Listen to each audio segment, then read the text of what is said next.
Hello friends, स्वागत है आपका आपके अपने चैनल आस्था क्लासेस बाय रतिराम। दोस्तों, जैसा कि हम लोग एसएससी जीडी का मॉक टेस्ट कर रहे थे, तो आज हम लोग मॉक टेस्ट नंबर 2 करने जा रहे हैं। आशा करूंगा कि आप चैनल पर नए हैं तो चैनल को सब्सक्राइब जरूर कर लीजिएगा, ठीक है। पहला क्वेश्चन देखिए, हमारा लिखा हुआ है 16 महाजनपदों के युग में मथुरा किसकी राजधानी थी। तो जो 16 महाजनपद थे उसमें मथुरा जो है किसकी राजधानी थी।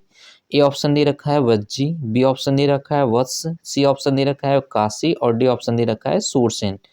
तो मथुरा की जो राजधानी थी वो थी आपकी सूरसेन।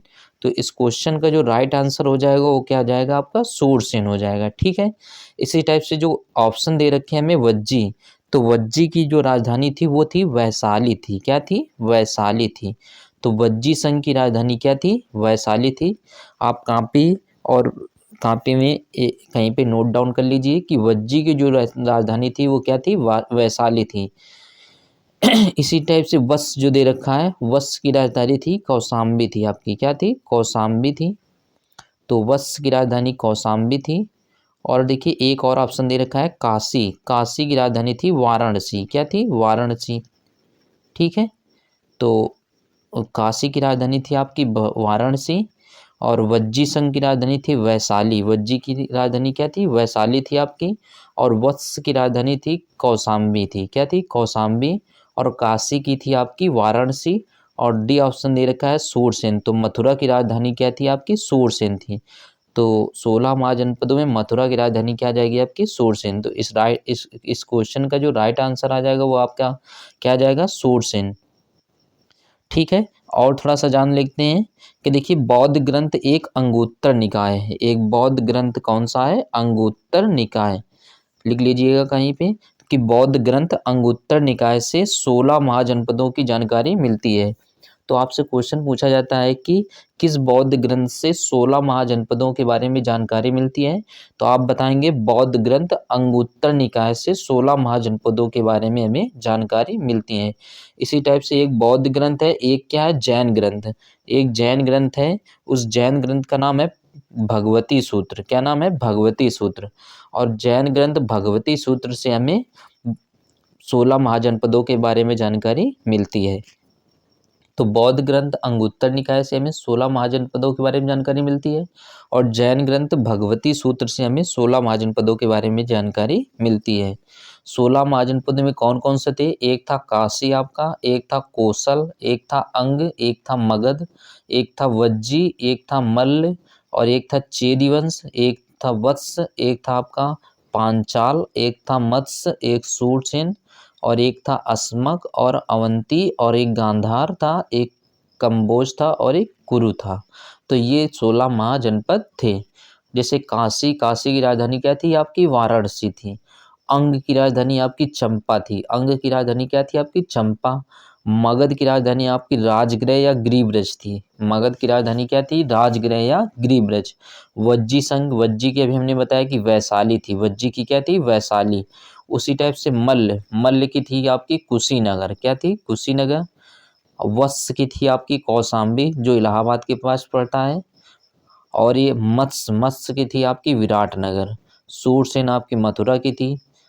और गांधार आपकी तक्षशिला की थी। अवंती आपकी उज्जैन की थी, ठीक है। तो ये कुछ राजधानियां हैं, इन्हें आप याद रखिएगा, ठीक है। चलिए अगले क्वेश्चन की ओर हम लोग बढ़ जाते हैं। नेक्स्ट क्वेश्चन देखिए हमारा क्या लिखा हुआ है। नेक्स्ट क्वेश्चन देखिए लिखा हुआ है हड़प्पा सभ्यता में किस उपज की खेती नहीं की जाती थी। तो जो हड़प्पा सभ्यता था उसमें किसकी खेती नहीं की जाती थी, ठीक है। तो पहला ऑप्शन देखिए क्या लिखा हुआ है? जौ लिखा हुआ है। क्या लिखा हुआ है? जौ लिखा हुआ है। पहला ऑप्शन जौ लिखा हुआ है, दूसरा ऑप्शन गन्ना लिखा हुआ है, तीसरा ऑप्शन चावल लिखा हुआ है, और चौथा ऑप्शन आपका गेहूं लिखा हुआ है। तो जो हड़प्पा सभ्यता थी उसमें गन्ने की खेती नहीं की जाती थी। किसकी खेती नहीं की जाती थी? गन्ने की खेती नहीं की जाती थी। तो हड़प्पा सभ्यता में गन्ने की खेती के साक्ष्य हमें नहीं मिले हैं। जौ के साक्ष्य मिले हैं, गेहूं के साक्ष्य मिले हैं, और चावल के भी साक्ष्य पाए गए हैं। लेकिन जो है हड़प्पा सभ्यता में गन्ने की खेती के साक्ष्य नहीं पाए गए हैं, ठीक है। तो हड़प्पा सभ्यता को सिंधु घाटी सभ्यता के नाम से भी जाना जाता है। ठीक है, तो हड़प्पा का अर्थ होता है मृतकों या भूतों का टीला होता था। क्या होता था? मृतकों या भूतों का टीला। ठीक है, अगले क्वेश्चन की ओर हम लोग बढ़ जाते हैं। अगला क्वेश्चन देखिए लिखा हुआ है, यूनानी इतिहासकार मेगस्थनीज ने किस भारतीय शासक के शासनकाल में भारत का दौरा किया था? तो यूनानी इतिहासकार मेगस्थनीज ने किस भारतीय शासक के शासनकाल में भारत का दौरा किया था? तो ए ऑप्शन देखिए लिखा हुआ है समुद्रगुप्त, बी ऑप्शन दे रखा है चंद्रगुप्त मौर्य, और सी ऑप्शन दे लिखा है बिंदुसार, और चौथा ऑप्शन दे रखा है आपको अशोक। तो जो यूनानी इतिहासकार मेगस्थनीज था, इसने समुद्रगुप्त के शासनकाल में भारत का दौरा किया था। तो चंद्रगुप्त मौर्य के शासनकाल में इसने भारत का दौरा किया था। चंद्रगुप्त मौर्य ने मौर्य वंश की स्थापना की थी। चंद्रगुप्त मौर्य ने मौर्य वंश की स्थापना की थी, और चंद्रगुप्त मौर्य के गुरु का नाम था चाणक्य। क्या नाम था? चाणक्य। और चाणक्य की मदद से इसने नंद वंश के अंतिम शासक घनानंद की हत्या कर दी थी। चाणक्य की सहायता से इसने नंद वंश के अंतिम शासक घनानंद की हत्या कर दी थी। चाणक्य को हम लोग कौटिल्य या विष्णुगुप्त के नाम से भी जानते हैं। तो चाणक्य को और दूसरा नाम आ जाएगा आपका विष्णुगुप्त आ जाएगा या कौटिल्य आ जाएगा। ठीक है, तो चाणक्य को हम लोग विष्णुगुप्त या कौटिल्य भी कहते हैं। और इसने अर्थशास्त्र की रचना की थी। चाणक्य या कौटिल्य ने अर्थशास्त्र की रचना की थी। ठीक है, अगले क्वेश्चन को हम लोग बढ़ जाते हैं। देखिए अगला क्वेश्चन लिखा हुआ है, गोत्र शब्द पहली बार प्रयुक्त हुआ था। तो गोत्र शब्द पहली बार कहाँ पे प्रयुक्त हुआ था पूछा जा रहा है आपसे। ए ऑप्शन दे रखा है ऋग्वेद, ए ऑप्शन आपका दे रखा है ऋग्वेद, बी ऑप्शन दे रखा है सामवेद, सी ऑप्शन दे रखा है यजुर्वेद, और डी ऑप्शन दे रखा है अथर्ववेद। तो देखिए गोत्र शब्द पहली बार आपका ऋग्वेद में प्रयुक्त हुआ था। कहाँ पे प्रयुक्त हुआ था? ऋग्वेद में प्रयुक्त हुआ था। अब देखिए वेदों की संख्या अगर आपसे पूछा जाए तो वेदों की संख्या आपकी 4 है। वेदों की संख्या कितनी है? 4 है। और वेदों के रचनाकार कौन है? तो कृष्णद्वैपायन महर्षि वेद व्यास हैं। तो वेदों के रचनाकार कृष्णद्वैपायन वेद व्यास को कहा जाता है। वेदों की संख्या आपकी 4 है। एक है आपका ये ऋग्वेद, एक है आपका यजुर्वेद, एक है आपका सामवेद, और एक है आपका अथर्ववेद। तो देखिए ऋग्वेद के बारे में थोड़ा सा जान लेते हैं। तो ऋग्वेद सबसे प्राचीन वेद कौन सा है? आपसे पूछा जाए कि सबसे प्राचीन वेद कौन सा है, तो आप ऋग्वेद बताएंगे। इसमें कुल 10 मंडल हैं। कितने मंडल हैं? 10 मंडल हैं, और 1028 सूक्त हैं। क्या है? सूक्तियाँ हैं। कितने? 1028। ऋग्वेद का जो ऋषि होता है, ऋग्वेद को जो पढ़ने वाले जो ऋषि होते हैं उन्हें होत्र कहा जाता है। क्या कहा जाता है? होत्र। याद रखिएगा कि ऋग्वेद को जो पढ़ने वाले ऋषि होते हैं उन्हें क्या कहा जाता है? होत्र कहा जाता है। ठीक है, और ऋग्वेद में पहला और 10वां मंडल अंत में जोड़ा गया था। ऋग्वेद में पहला मंडल और 10वां मंडल, ऋग्वेद में कितने मंडल हैं? टोटल 10 मंडल हैं, और 1028 क्या हैं? सूक्तियाँ हैं। तो ऋग्वेद का जो पहला मंडल है और आखिरी मंडल है 10वां मंडल, ये बाद में जोड़ा गया था। और ऋग्वेद को जो पाठ पढ़ने वाले होते हैं उन्हें क्या कहते हैं? ऋषि को होत्र कहा जाता है। अब देखिए ऋग्वेद का जो तीसरा मंडल है वो आपका सूर्य देवता को समर्पित है। ऋग्वेद के तीसरे मंडल में सूर्य देवता या सावित्री को समर्पित है। और गायत्री मंत्र ऋग्वेद के तीसरे मंडल से लिया गया है। गायत्री मंत्र ऋग्वेद के तीसरे मंडल से लिया गया है। गायत्री मंत्र की रचना विश्वामित्र ने की थी। किसने की थी? विश्वामित्र ने की थी। अब देखिए 9वें मंडल में सोम देवता का उल्लेख है। तो पूछा जाता है आपका सोम देवता का उल्लेख किस मंडल में है? तो सोम देवता का उल्लेख आपका ऋग्वेद के 9वें मंडल में है। और पूछा जाता है कि ऋग्वेद के 10वें मंडल में क्या बताया गया है? तो ऋग्वेद के 10वें मंडल में ये चतुर्वर्ण व्यवस्था का वर्णन है। तो ऋग्वेद के 10वें मंडल में चतुर्थ वर्ण व्यवस्था का वर्णन है।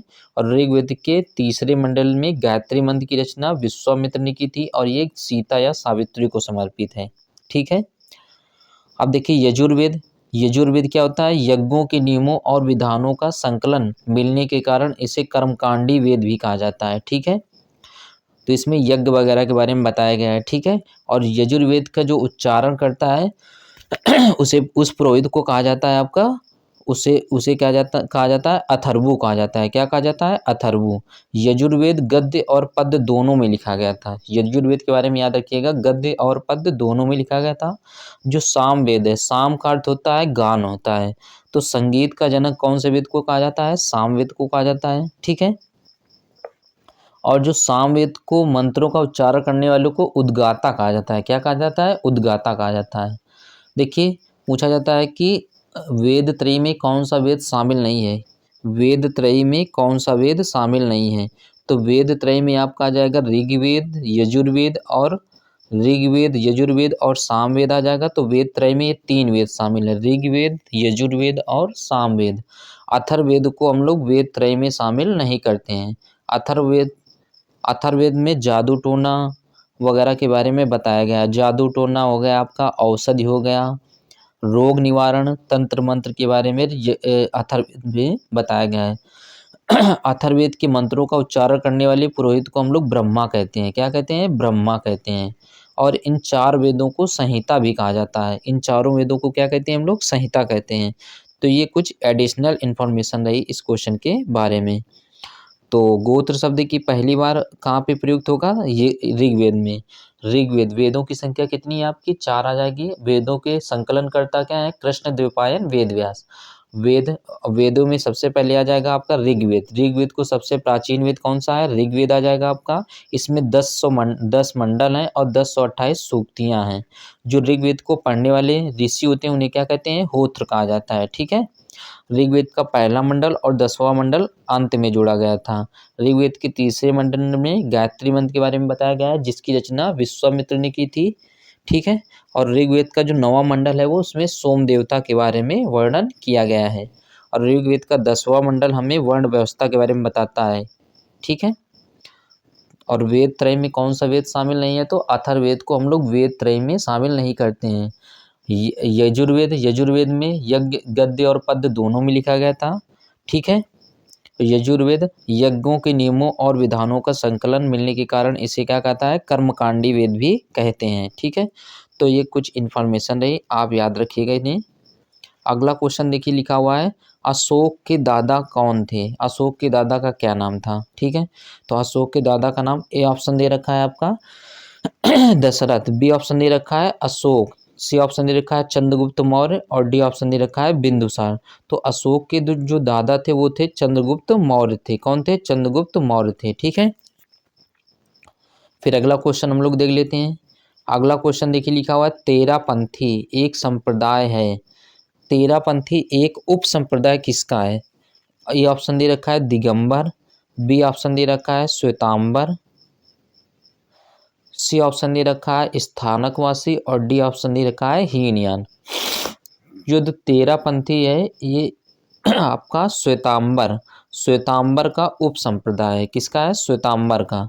तो जैन धर्म में दो टाइप के ऋषि होते थे, एक थे दिगंबर, एक थे श्वेतांबर।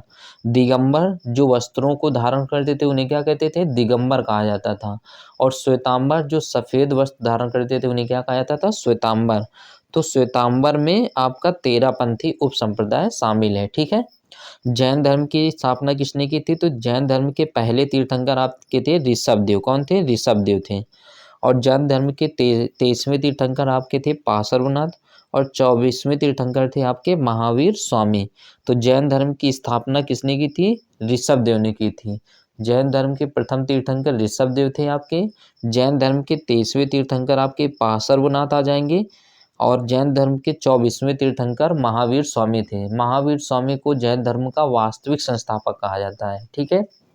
और पूछा जाता है कि ऐसे कौन से जैन धर्म के ऋषि हुए जिनको लेकर विवाद है? तो मल्लीनाथ, जैन धर्म के 19वें तीर्थंकर थे मल्लीनाथ।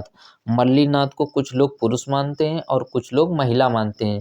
तो जैन धर्म के 19वें तीर्थंकर को लेकर विवाद है। ठीक है। कि ये पुरुष है या स्त्री है ये कंफर्म नहीं हो पाया है। ठीक है। तो अगले क्वेश्चन को हम लोग बढ़ेंगे। अगला क्वेश्चन देखिए, लिखा हुआ है बुद्ध ने निर्वाण प्राप्त किया था। तो बुद्ध को निर्वाण की प्राप्ति कहाँ पे हुई थी? ये ऑप्शन दे रखा है आपका तक्षशिला। ये ऑप्शन दे रखा है आपका तक्षशिला दे रखा है।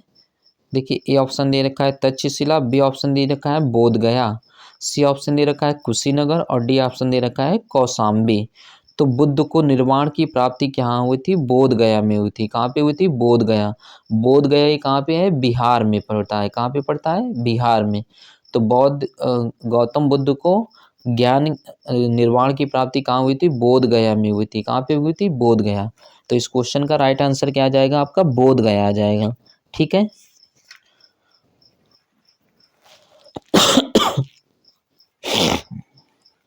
अब देखिए गौतम बुद्ध का जन्म कब हुआ था? तो गौतम बुद्ध का जन्म 563 ईस्वी में हुआ था। कब हुआ था? 563 ईस्वी में हुआ था। कहाँ पे हुआ था? कपिल वस्तु के निकट लुम्बिनी में हुआ था। कहाँ पे हुआ था? कपिल वस्तु के निकट लुम्बिनी में हुआ था। गौतम बुद्ध के जन्म की घटना को क्या कहते हैं? प्रतीक चिन्ह क्या था आपका? कमल था। जब गौतम बुद्ध का जन्म हुआ था तो इसका प्रतीक चिन्ह क्या था आपका? कमल था। गृह त्याग की घटना, जब गृह त्याग की घटना को क्या कहते हैं? महाभिनिष्क्रमण कहा जाता है। तो गौतम बुद्ध के गृह त्याग की घटना को महाभिनिष्क्रमण कहा जाता है और इसका प्रतीक चिन्ह क्या था आपका? घोड़ा था। गौतम बुद्ध को ज्ञान की प्राप्ति को कहा जाता है निर्वाण। तो गौतम बुद्ध को ज्ञान की प्राप्ति कहाँ हुई थी? बोध गया में हुआ था, पीपल वृक्ष के नीचे, या बोधि वृक्ष कहा जाता है। पीपल वृक्ष को हम लोग क्या कहते हैं? बोधि वृक्ष कहते हैं। तो गौतम बुद्ध को ज्ञान की प्राप्ति की घटना क्या कहलाती है? निर्वाण कहलाती है। और ये कहाँ पे हुई थी आपका? बोध गया बिहार में हुई थी, पीपल वृक्ष के नीचे या बोधि वृक्ष के नीचे। गौतम बुद्ध के प्रथम उपदेश जो दिया था उसे कहा जाता है धर्म चक्र परिवर्तन। और गौतम बुद्ध की मृत्यु को कहा जाता है महापरिनिर्वाण। तो महापरिनिर्वाण कहाँ हुआ था आपका? कुशीनगर में हुआ था। कहाँ पे हुआ था? कुशीनगर में हुआ था। अब महापरिनिर्वाण का प्रतीक चिन्ह क्या था आपका? स्तूप था। क्या था? स्तूप था। क्या था? स्तूप। तो गौतम बुद्ध का जन्म 563 ईस्वी में लुम्बिनी में हुआ था। लुम्बिनी नेपाल में पड़ता है। ठीक है। जन्म जन्म का प्रतीक चिन्ह क्या था आपका? कमल था। गृह त्याग की घटना कहलाती है महाभिनिष्क्रमण और ये प्रतीक चिन्ह इसका क्या था? घोड़ा था। ज्ञान की प्राप्ति को कहा जाता है निर्वाण और ये कहाँ हुआ था? बोधि वृक्ष के नीचे, पीपल वृक्ष के नीचे, बोध गया विहार में। ये यही जो हमारे क्वेश्चन में पूछा गया है। फिर आगे लिखा हुआ है प्रथम उपदेश। प्रथम उपदेश क्या कहलाता है? धर्मचक्र परिवर्तन। और मृत्यु को कहा जाता है महापरिनिर्वाण। महापरिनिर्वाण का प्रतीक चिन्ह था आपका स्तूप और इनकी मृत्यु हुई थी कुशीनगर में हुई थी। कहाँ हुई थी? कुशीनगर में हुई थी। ठीक है। तो ये कुछ बौद्ध धर्म के बारे में जानकारी रही। ठीक है। गौतम बुद्ध को एशिया का ज्योति पुंज कहा जाता है। गौतम बुद्ध को एशिया का क्या कहा जाता है? ज्योति पुंज कहा जाता है। ठीक है। चलिए अगले क्वेश्चन की ओर हम लोग बढ़ते हैं।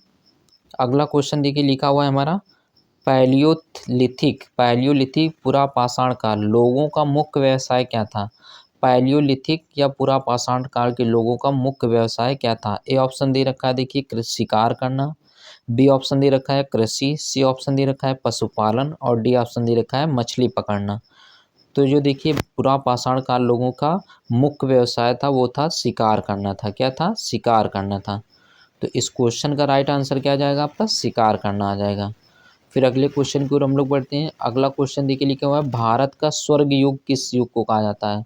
भारत का स्वर्ण युग किस युग को कहा जाता है? ए ऑप्शन दे रखा है गुप्त युग, बी ऑप्शन दे रखा है मुगल युग, सी ऑप्शन दे रखा है नंद युग और डी ऑप्शन दे रखा है मौर्य युग। तो देखिए भारत का स्वर्ण युग गुप्त युग को कहा जाता है। किसको कहा जाता है? गुप्त युग को स्वर्ण युग कहा जाता है। अब गुप्त वंश का संस्थापक कौन था? श्रीगुप्त था। कौन था? श्रीगुप्त था। तो गुप्त वंश की स्थापना किसने की थी? श्रीगुप्त ने की थी। फिर अगला क्वेश्चन देख लेते हैं हम लोग। अगला क्वेश्चन देखिए लिखा हुआ है निम्नलिखित में से किस पल्लव राजा ने महान चालुक्य राजा पुलकेशिन द्वितीय को पराजित करने और मारने के बाद वातापी कोंडा का खिताब ग्रहण किया था? बहुत इंपॉर्टेंट क्वेश्चन है। लिखा हुआ निम्नलिखित में से किस पल्लव राजा ने महान चालुक्य राजा पुलकेशिन द्वितीय को पराजित करने और मारने के बाद वातापी कोंडा का खिताब ग्रहण किया था?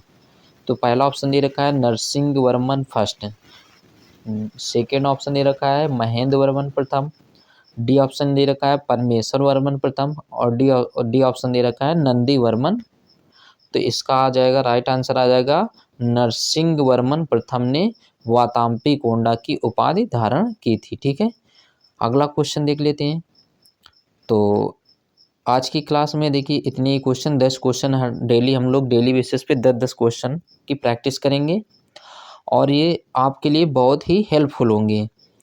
तो आज की क्लास को हम लोग यहीं पे विराम देंगे। अगली क्लास में मिलेंगे, तब तक के लिए धन्यवाद।